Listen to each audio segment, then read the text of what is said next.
I've been restoring old buildings for almost 14 years. I started right out of college with a condemned schoolhouse in upstate New York, gutted it down to the bones, and turned it into a 3-bedroom home that sold for 6 times what I paid. Since then, I've done the same with a decommissioned fire station in Maine, a textile mill in North Carolina, and a tuberculosis sanatorium in West Virginia that became a boutique hotel. That last one was controversial. People said I was profiting off suffering, but the building would have collapsed within 5 years if I hadn't stepped in. I tell people I save buildings. That's genuinely how I think about it. These structures have history, have weight, have presence, and when the world moves on and leaves them behind, I'm the one who reaches back and pulls them into the future. I'm good at what I do, maybe too good. Maybe that's the problem, that I walked into Calvary Hollow with 14 years of confidence and thought I understood what buildings are, what they do, what they're for. I understand now that some buildings aren't shelters, some buildings are arguments, and you don't renovate an argument. You either accept it or you tear it apart, and either way, something changes that you can't put back. But I'm getting ahead of myself. Let me start where it started, with a county tax auction listing I found on a Tuesday morning while eating cereal and scrolling through property databases. The listing was for a stone church in Calvary Hollow, Vermont. Starting bid, $800. I almost scrolled past it because I assumed it was a data entry error, or maybe a foundation and nothing else, some collapsed ruin that the county wanted off its ledger. Then I clicked through to the photographs and nearly choked on my Cheerios. The church was stunning. Mid-19th century construction, hand-cut granite blocks, a steep gabled roof with original slate shingles, a rose window above the entrance that still had every pane of its stained glass intact, a bell tower with its bell still hanging, green with verdigris. The walls were plumb, the lintels were straight. For a building that had been abandoned for over 50 years, it looked better than structures I'd seen that were actively maintained. I checked the auction history and found that the listing had run twice before with 0 bidders. 0 for a granite church with intact stained glass in rural New England. Nobody had even put in the minimum. I should have asked why. I should have thought about what it means when a beautiful thing is available for nothing and nobody wants it. But I was already calculating square footage and estimating material costs, and in my mind, I was already standing inside that nave with a tape measure and a vision. I placed my bid online, won without competition. The county clerk processed the paperwork within the week and seemed almost relieved, like she was passing along a burden she was tired of holding. 3 weeks later, in late October, I drove up to see what I'd bought. Calvary Hollow is the kind of town that doesn't appear in travel guides and barely appears on maps. Population around 600, spread through a narrow valley between 2 forested ridgelines. The main highway narrows to a county road, which narrows further to a cracked 2-lane that my GPS abandoned about 4 miles before I arrived, the screen just showing a gray void with a dotted line through it, like even the satellites didn't want to look too closely. The town itself was plain but alive. A general store, a diner, a post office, a scattering of clapboard houses with wood smoke rising from their chimneys. People lived here. It wasn't dying. It was just quiet in a way that felt deliberate, as if the entire population had agreed long ago to keep the volume down. I stopped at the diner first. It was called Harlan's, and it had the kind of interior that hasn't changed since the Ford administration. Wood paneling, vinyl booths, a counter with stools that swiveled. The woman behind the counter was in her 60s, steel gray hair pulled back, and she poured me coffee before I asked for it. "Passing through?" she said. "Not exactly. I just bought a property here." "Which property?" "The church." The coffee pot stopped moving. She set it down on the counter and looked at me with an expression I couldn't read. It wasn't anger, it wasn't surprise, it was something closer to the way you look at someone who's just told you they have a terminal diagnosis. A kind of preemptive grief. "You're the one who bid on it," she said. "I am. I restore old buildings. I'm going to—" "I know what you're going to do." She wiped her hands on her apron, slowly, like she was buying time. My name is Margaret Harlan. My family has been in this town since it was founded. I'm going to ask you something, and I need you to hear it as a genuine request, not as some small-town hostility toward an outsider. Okay, please leave the church alone. Don't open it, don't touch it, don't go inside. I will personally buy it from you for 3 times what you paid. Cash, today. I laughed, not cruelly, I just thought she was being eccentric. Small towns have their quirks, their local legends, their haunted buildings that teenagers dare each other to enter. I figured this was that. I appreciate the offer, Margaret, but I've already got plans drawn up. This is what I do for a living. I understand that, she said, but you don't understand what that building is. It's a church. No, she said, and there was something final in her voice, something that sat between a correction and a warning. It isn't. I thanked her for the coffee and asked for directions to the property. She gave them to me without further protest, but her hand shook when she pointed, and she didn't charge me for the coffee. I'd learn later that she didn't charge me because she thought I was about to die. The church sat at the end of a dirt road on the northern edge of town, where the valley floor began to slope upward toward the ridgeline.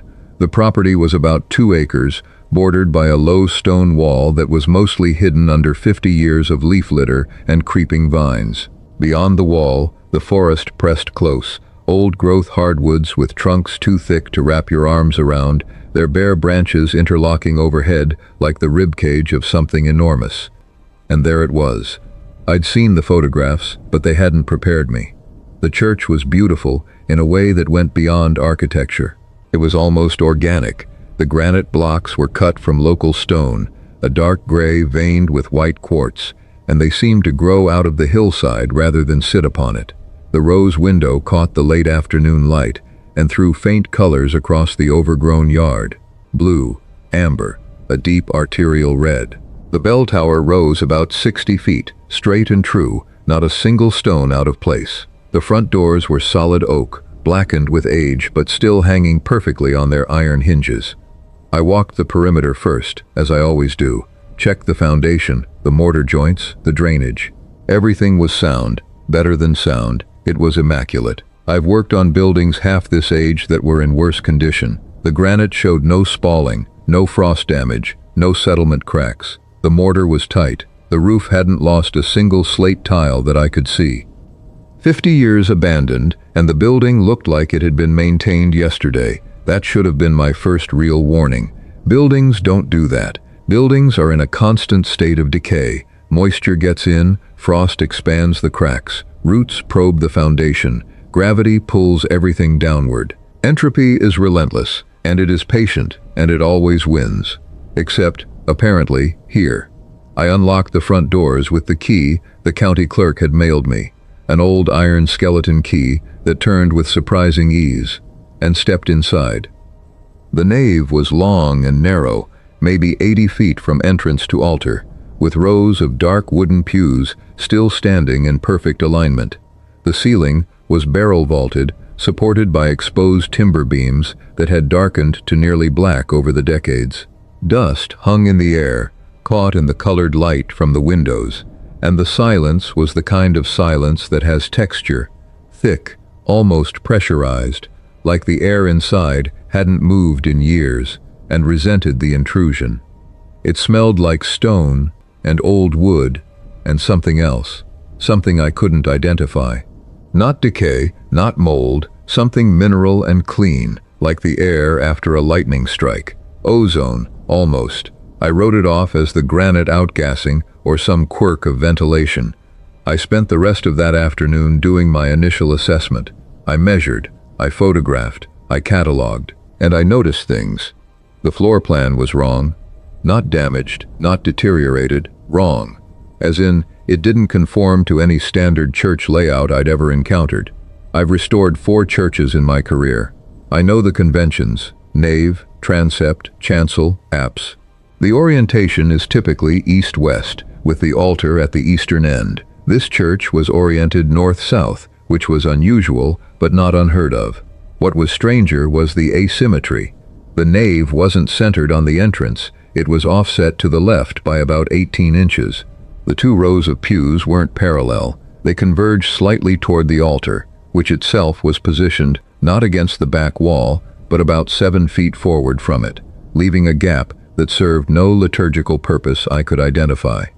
The windows were wrong too. In a typical church, windows are evenly spaced to provide balanced illumination. Here, the spacing was irregular, clustered in some sections, absent in others, and when I mapped their positions, the pattern didn't correspond to any structural necessity. The walls didn't need windows where windows were. The walls needed windows where there were none. I told myself it was folk architecture. Rural churches built by amateur hands often deviated from convention, but the quality of the construction contradicted that explanation. Whoever built this church was not an amateur. Every joint was precise. Every angle was deliberate. The deviations weren't errors, they were choices. I set up my workstation in the vestibule that night, a folding cot, a camp stove, my laptop and drafting tools. I'd sleep in the church while I worked, as I often did on remote projects. The building was solid, the roof didn't leak, and I'd roughed it in worse conditions. That first night, I lay on my cot in the dark and listened to the silence. And I noticed that it wasn't silence, exactly. There was a tone, a low, barely perceptible hum that seemed to come from the walls themselves. Not mechanical, not wind, it was almost harmonic, like a tuning fork struck at a frequency just below the threshold of hearing. I could feel it more than hear it, a faint vibration in my sternum, in my teeth. I assumed it was some acoustic property of the stone, the way certain cathedrals produce standing waves. I put in earplugs and went to sleep. In the morning, I drove to the general store for supplies and encountered the second attempt to make me leave. An old man was waiting by my truck when I came out with my bags. He was tall and weathered, with hands like knotted rope, and he introduced himself as Dale Morrow. He said he was a farmer, retired, and that his grandfather had been part of the crew that built the church in 1847. My grandfather never talked about the building itself, Dale said. He'd talk about the man who designed it, Ezra Voss. He said Voss didn't build a church. He said Voss built a sentence in a language that buildings speak. He looked at me with eyes that were steady and serious. My grandfather said the walls aren't walls, they're arguments. Arguments against what? I asked. Dale looked toward the northern edge of town, where the church's bell tower was barely visible above the tree line. Against what's there when the walls aren't, he said. Then he walked away. I started the renovation the following week. Light work first, clearing decades of leaf debris from the gutters, testing the structural integrity of the bell tower stairs, examining the condition of the original timber. All of it was in remarkable shape. I kept waiting for the catch, the hidden rot, the compromised beam, the foundation crack that would explain why nobody wanted this building. I never found it. What I found instead was the basement. It wasn't on the county records. The original building plans, which I'd requested from the Vermont Historical Society, showed no subterranean level. But on my third day of floor inspection, I found a seam in the stone floor behind the altar, in that strange 7-foot gap between the altar and the back wall. The seam formed a rectangle about 4 feet by 3 feet, and when I pried it up, I found a set of stone stairs descending into darkness. The basement was a single room, roughly 12 by 12, with a ceiling just high enough to stand in.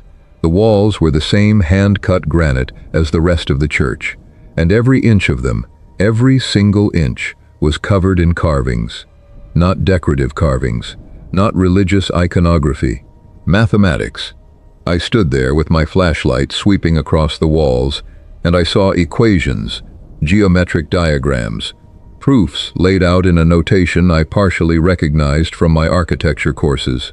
Angles, ratios, spatial relationships, all carved directly into the granite, with a precision that must have taken months. The work covered all 4 walls, the floor, even portions of the ceiling. Whoever did this had been methodical to the point of obsession, and they had been very, very good at mathematics. I photographed everything, over 200 images, wall by wall, section by section. Then I went back to my laptop and started researching Ezra Voss. What I found was sparse but telling.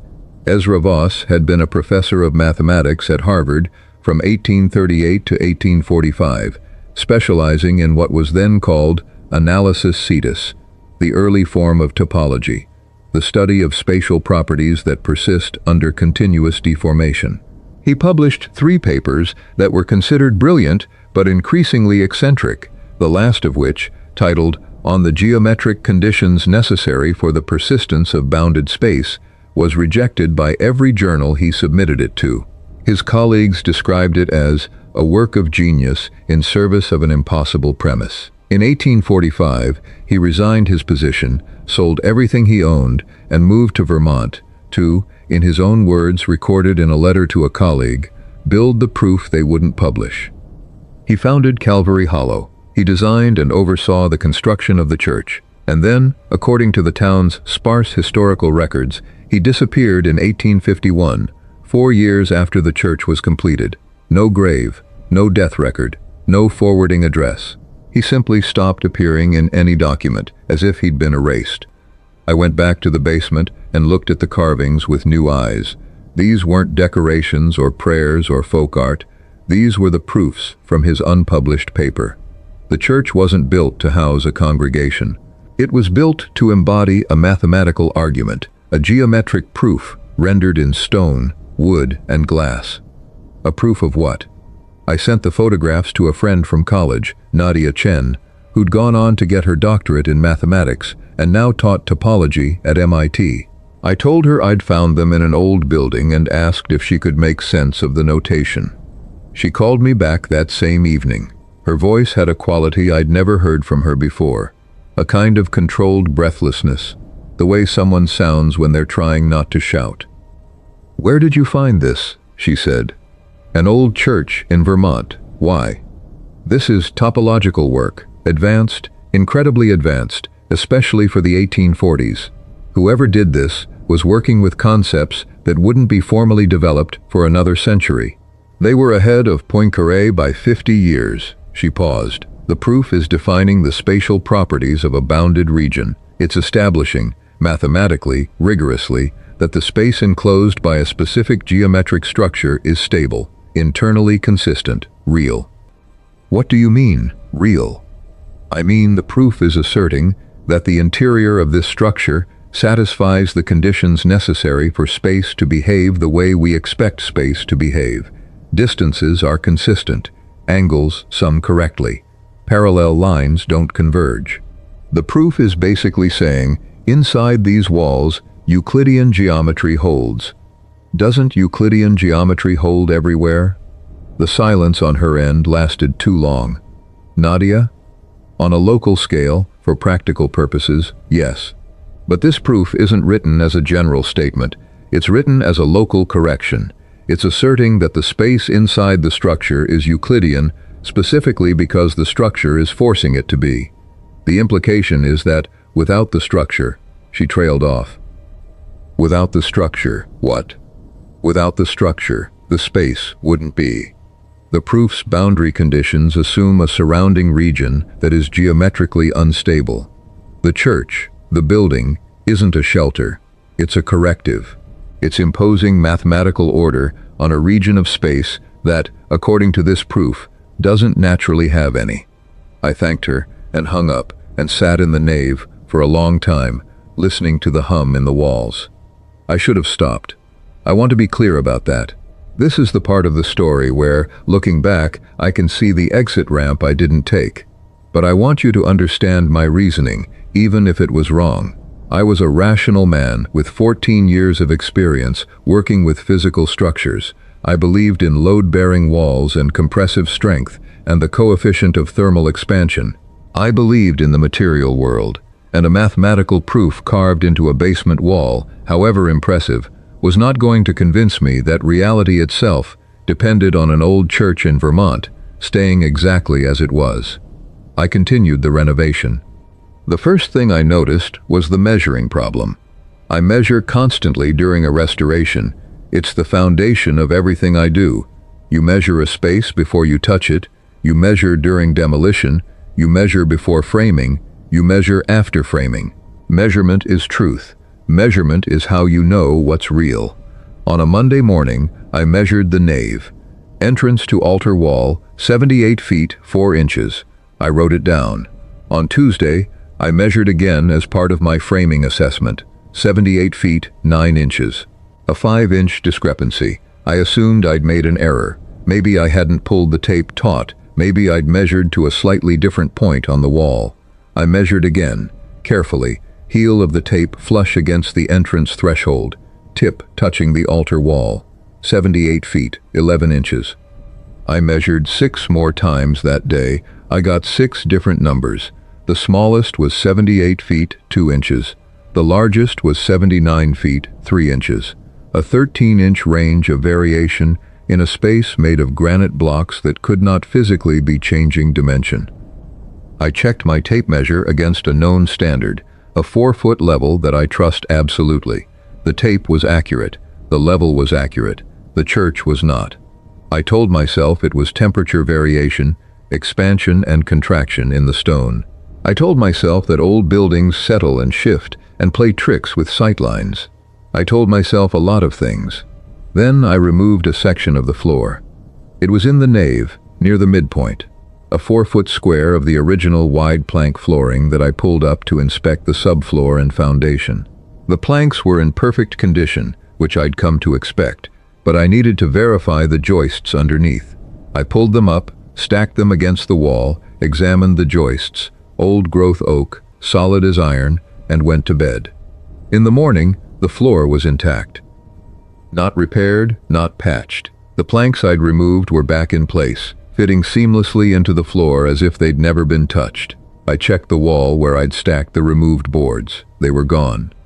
I stood there for a long time, staring at the floor. Then I got down on my knees and examined the replaced section. The planks were the right color, the right width, the right grain pattern, but they weren't the same planks. The original boards had a specific nail pattern, 3 square-cut nails per joist, hand-forged, with slightly irregular heads.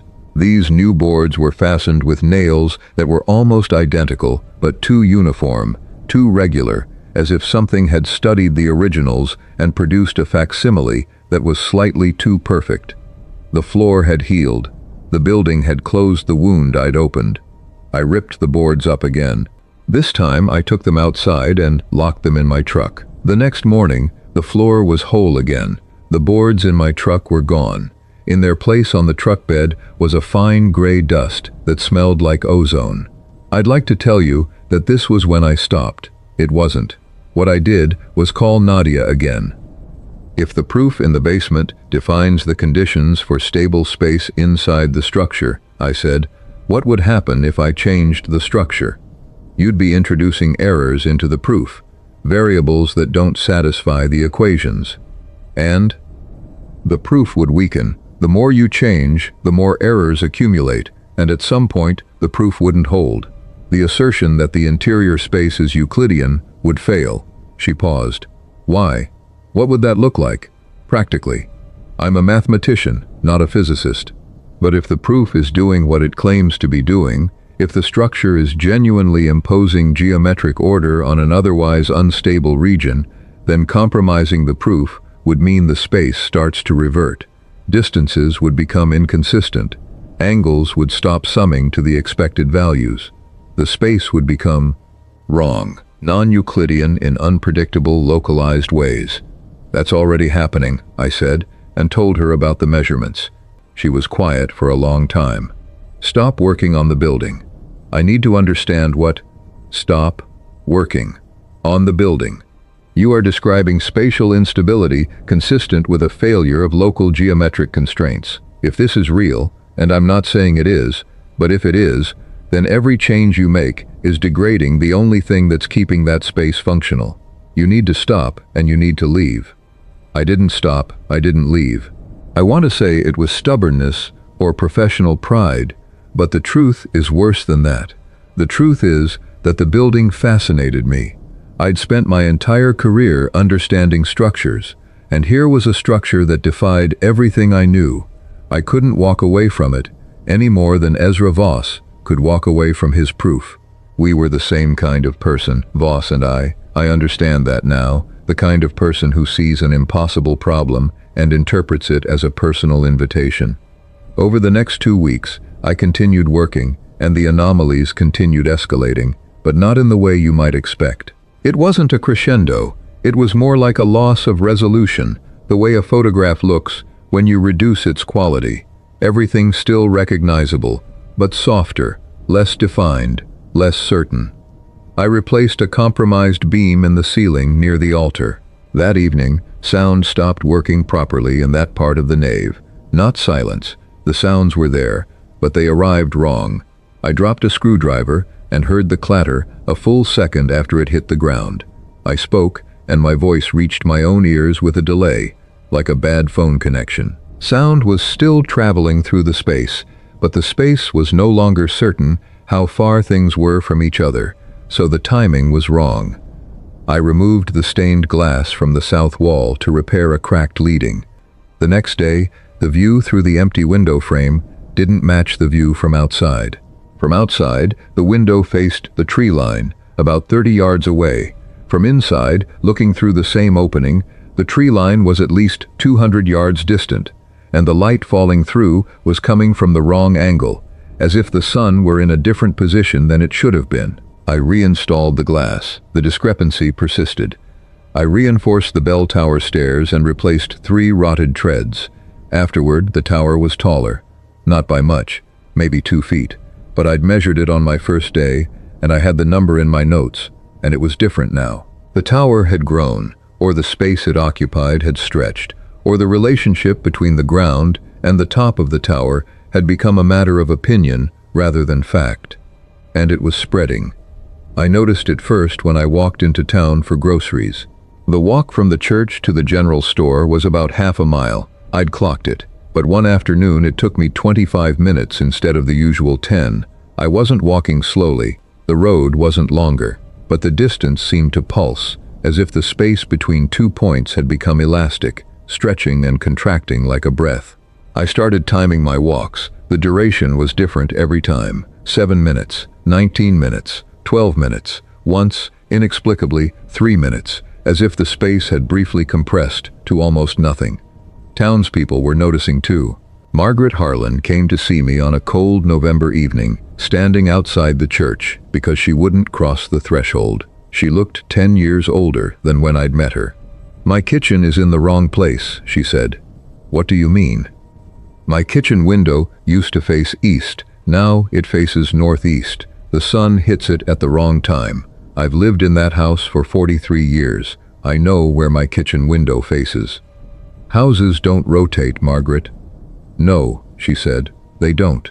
But the ground does when the thing that's keeping it still stops working," she told me then. All of it. What her family had passed down through 5 generations, told in kitchens and on porches, never written down because writing it down felt like making it more real than they could handle.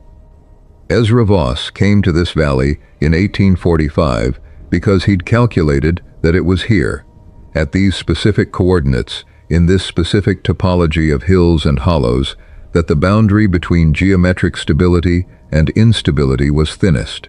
He'd spent 7 years at Harvard developing the mathematics to understand what he called spatial decoherence, regions where the geometric properties of space were not fixed but variable, where distances and angles were functions rather than constants. His colleagues thought he was insane. He thought his colleagues were blind. The valley had always been wrong. The indigenous Abenaki people had known it for centuries and had a name for it that Margaret said translated roughly to the place that forgets its shape. They didn't try to fix it, they simply stayed away. But settlers didn't know the land's history, and in the 1830s, a small logging community had tried to establish itself in the valley. Within 2 years, the loggers had abandoned the site. Their journals, fragments of which survived in the Vermont Historical Society's archives, described impossible experiences, trails that changed direction overnight, cabins whose interiors grew or shrank, a river that sometimes flowed uphill. 3 loggers disappeared entirely, not lost, not dead, but erased, as if the space they'd walked into had simply failed to include them. Voss believed he could solve it. His rejected paper contained the theoretical framework. The church was the practical application. He designed a structure whose geometry would impose order on the disordered space, a physical proof, built in stone and timber, that would force the local region to behave. Every angle, every measurement, every placement was calculated to satisfy the equations. The stained glass windows weren't decorative.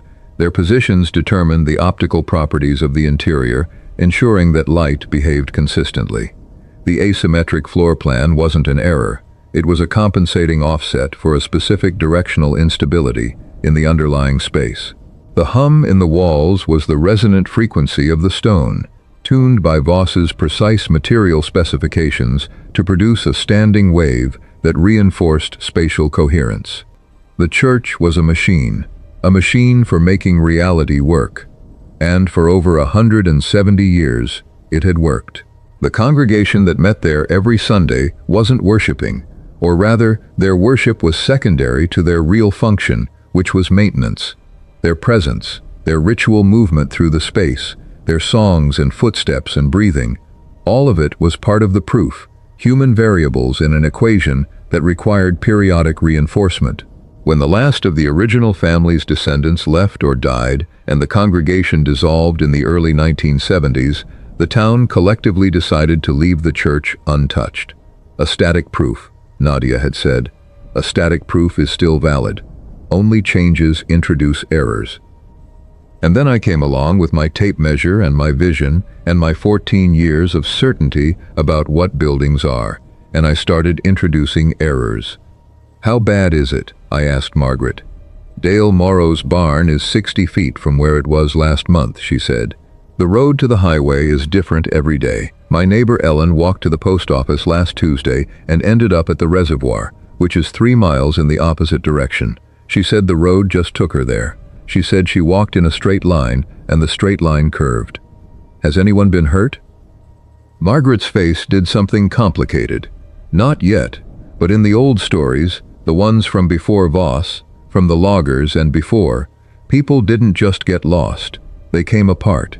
The space stopped agreeing on where their pieces were. Their left hand would be 6 inches from where their body thought it was. Their eyes would see from a point 2 feet behind their head. It wasn't violent, it was just the space forgetting that a person is a single thing in a single location. I sat down on the church steps and put my head in my hands. "Can it be fixed?" I said. "Voss's design has to be exact. Every stone, every beam, every pane of glass. You've changed things. You've removed materials, altered structures, introduced new elements. The proof has errors in it now, and I don't know if it can be corrected. I'm not a mathematician. Neither was my great-great-grandmother, and she kept the proof intact for 30 years just by making sure nobody moved a single nail. You don't have to understand it. You just have to not touch it. But you did touch it, and now the question isn't whether you understand the math. The question is whether you can build." I went back into the church and down into the basement. I brought a lantern this time, and I sat with Voss's carvings for hours, tracing the logic of his proof across the walls. I couldn't follow the topology, that was beyond me, but I could follow the geometry, the angles, the ratios, the spatial relationships between structural elements. Those were expressed in a language I spoke fluently. I was an architect. I understood structure. And as I studied, I began to see something that made the hair on my arms stand up. Voss's proof was elegant, but it wasn't the only possible solution. The equations defined constraints, conditions that had to be satisfied for the space to remain stable. His church was one configuration that satisfied those constraints, but the constraints themselves allowed for multiple solutions. Different angles could work as long as they maintained certain ratios. Different beam placements could work as long as they preserved certain structural harmonics. The proof didn't demand a specific building. It demanded a building that satisfied specific geometric conditions. I could build a different solution. I could take my changes, the modifications I'd already made, and complete them in a way that satisfied Voss's constraints. A new proof, using a new structure, achieving the same result. It wouldn't be Voss's church. It would be mine, but it would work. If I got every measurement right, every angle, every ratio, every single detail had to satisfy the equations, or the proof would fail and the space would continue to degrade. I started that night. I pulled up every photograph of Voss's carvings and converted the geometric constraints into architectural specifications. It was the most complex structural work I'd ever attempted. Every beam I'd replaced needed to be positioned at an angle that satisfied 3 simultaneous geometric conditions. Every window I'd altered needed its pane set at a specific tilt to maintain the optical coherence of the interior. The floor sections that the church had tried to heal on its own, those self-repaired boards, I tore them out and replaced them with my own planks, cut to dimensions that satisfied Voss's spatial equations while accommodating the structural changes I'd already made. I worked for 4 days. I barely slept. I ate what I had, and when that ran out, I didn't eat. The work consumed me, and I let it, because the alternative was stopping, and if I stopped, the space would continue to fail, and people would start coming apart. During those 4 days, the church fought me. Not physically, not violently, but the space inside was deteriorating, and working in deteriorating space is like trying to build on a surface that won't commit to being flat. I'd position a beam, check the angle, find it was correct, then check it again 10 minutes later and find it had shifted by 2 degrees. Not because the beam had moved, because the space had. The angle between the beam and the floor depended on both the beam and the floor maintaining a consistent geometric relationship, and the floor was no longer reliable. I'd have to remeasure, recalculate, reposition, over and over, chasing a solution that kept slipping away as the very space I was working in lost its coherence. The hum in the walls grew louder, or maybe it was just that the walls were losing their ability to contain it. The resonant frequency that Voss had tuned into the stone was destabilizing, splitting into harmonics that clashed and interfered with each other. The sound was physical. I could feel it in my joints, a deep ache, like standing too close to a bass speaker. My vision blurred at the edges, not my eyes. My eyes were fine. The light itself was blurring, bending through space that was no longer uniformly refractive. Straight lines developed slight curves, right angles softened. The church was melting, geometrically, from the inside out. On the second night, I heard the town. Even through the stone walls, even over the hum, I could hear groaning, a deep, structural sound, like a ship in heavy seas. Buildings shifting on ground that had forgotten where it put them. I heard a crash at one point, distant but unmistakable, the sound of something heavy falling, and I didn't let myself think about what it might have been. On the third day, I couldn't trust my tape measure anymore. The numbers it gave me were internally consistent. The increments were still accurate relative to each other, but I had no way of knowing if an inch inside the church was the same as an inch outside. Space had become local. Every point defined its own rules. I had to abandon absolute measurements and work entirely in ratios, positioning each element relative to the ones I'd already placed, building a chain of geometric relationships that I prayed would satisfy the proof's constraints even if the underlying measurements were meaningless. On the fourth night, I placed the last beam. It was a collar tie in the roof structure, a horizontal brace connecting 2 rafters at a specific height that my calculations said would complete the geometric circuit, the final variable in the new proof. I'd cut it to a precise length, angled the ends to fit the rafter slopes exactly, and I climbed the scaffold with it on my shoulder, my muscles screaming and my hands shaking from exhaustion. I set it in place, drove the first nail, checked the angle, drove the second nail, checked the angle again, drove the third nail, and the hum stopped. Not faded, not diminished, stopped, like a switch being thrown. One moment the walls were vibrating with that discordant, destabilized frequency, and the next moment there was silence, true silence, the kind I hadn't heard since my first night in the church. But this was deeper than that silence. This was the silence of resolution, the silence after the last note of a piece of music, where the absence of sound is itself a kind of completion. I climbed down from the scaffold and stood in the nave.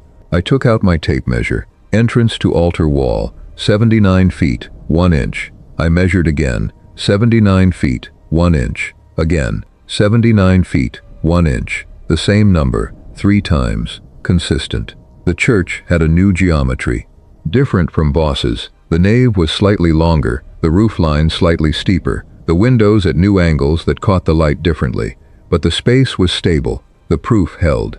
I walked outside into a cold November dawn and looked at Calvary Hollow.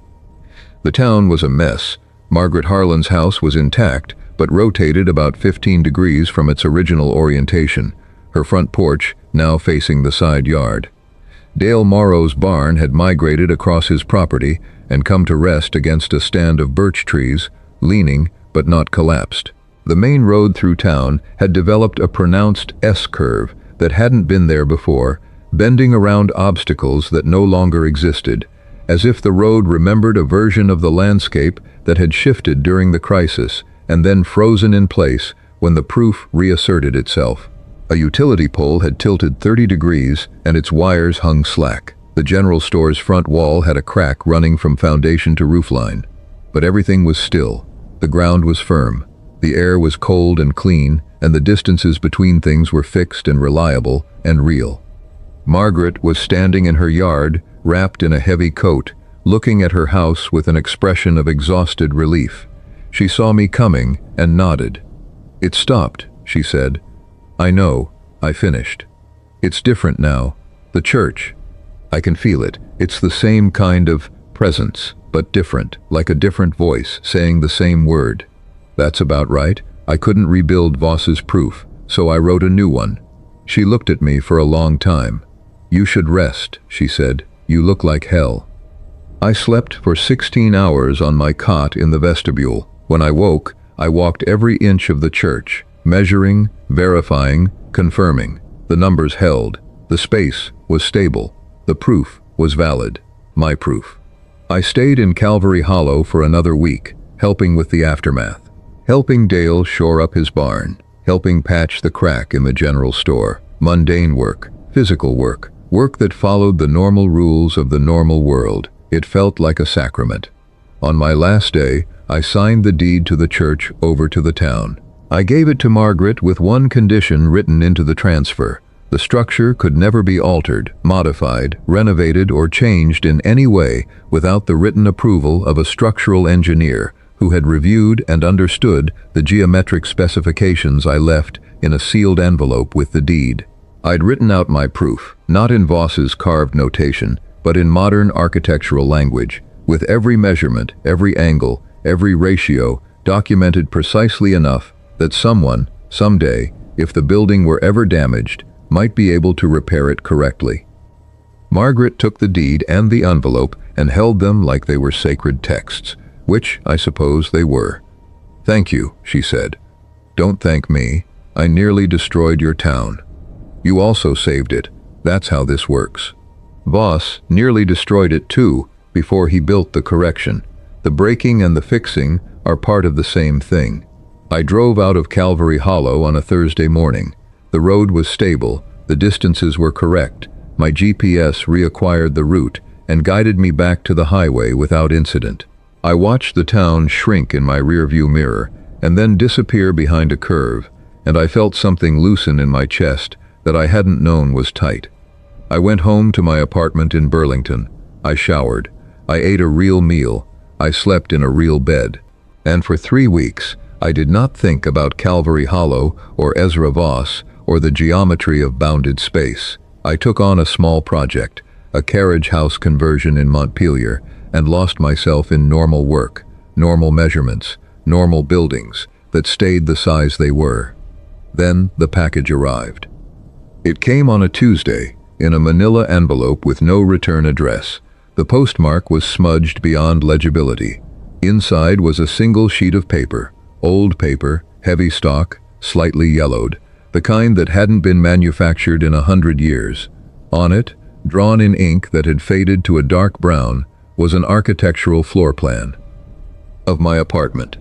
Every room, every wall, every doorway, rendered with drafting precision. The measurements were noted in the margins in a neat, archaic hand. the same handwriting I'd spent weeks studying on the walls of Voss's basement. I recognized the notation. I recognized the style.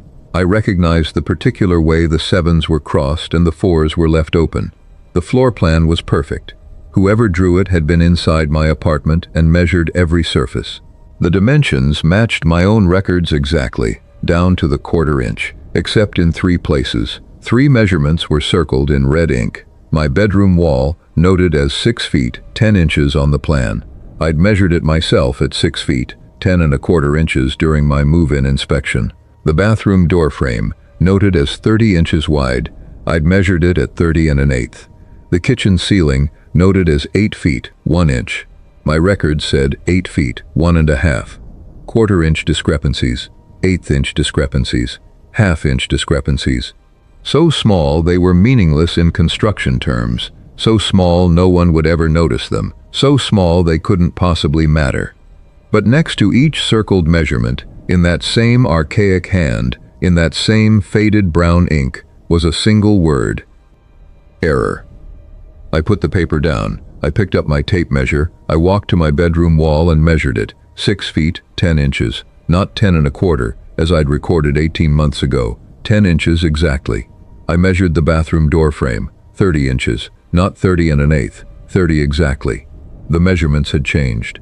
Or my measurements had been wrong before.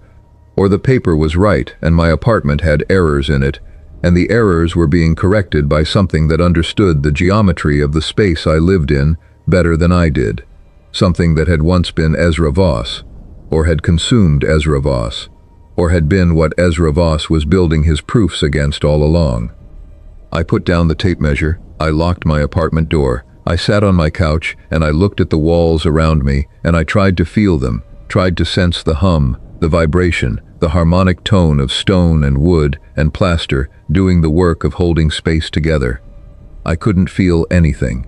The walls were just walls. The floor was just a floor. The angles were ordinary and the distances were fixed, and the light came in through the windows at exactly the angle the sun demanded. But I don't trust it anymore. That's what the paper took from me. Not my safety, not my sanity, my certainty. Because now I know that every building is a proof, and every proof can have errors, and somewhere, something is checking the math. Something that has been checking the math for a very long time, in every structure, in every space where human beings have tried to impose order on a universe that is not, at its foundation, orderly. The church in Calvary Hollow was not special. It was just the place where the disorder was honest enough to show itself. But the disorder is everywhere. In every wall that's a 1/4 inch off plumb. In every floor that slopes imperceptibly toward a corner. In every room that measures differently on a humid day than a dry one. We live in spaces that are approximately correct, and we never question the approximation because we've never seen what happens when the approximation fails. I have. And now I measure my apartment every morning, every wall, every doorway, every ceiling. I write the numbers down and I compare them to yesterday's numbers, and so far, they have been the same. But last Thursday, the kitchen ceiling was 8 feet, 3/4 of an inch. Not 8 feet, 1 inch, as it was the day before. Not 8 feet, 1.5 inches, as it was when I moved in. A new number, a number that isn't trending in any direction I can predict. I don't know what it means. I don't know if the corrections are helping or if the corrections are the first steps of something dismantling the proof that my apartment represents, the way I dismantled Voss's proof, one measurement at a time.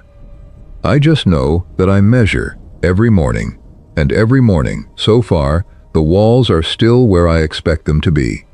I try not to think about what I'll do on the morning they aren't.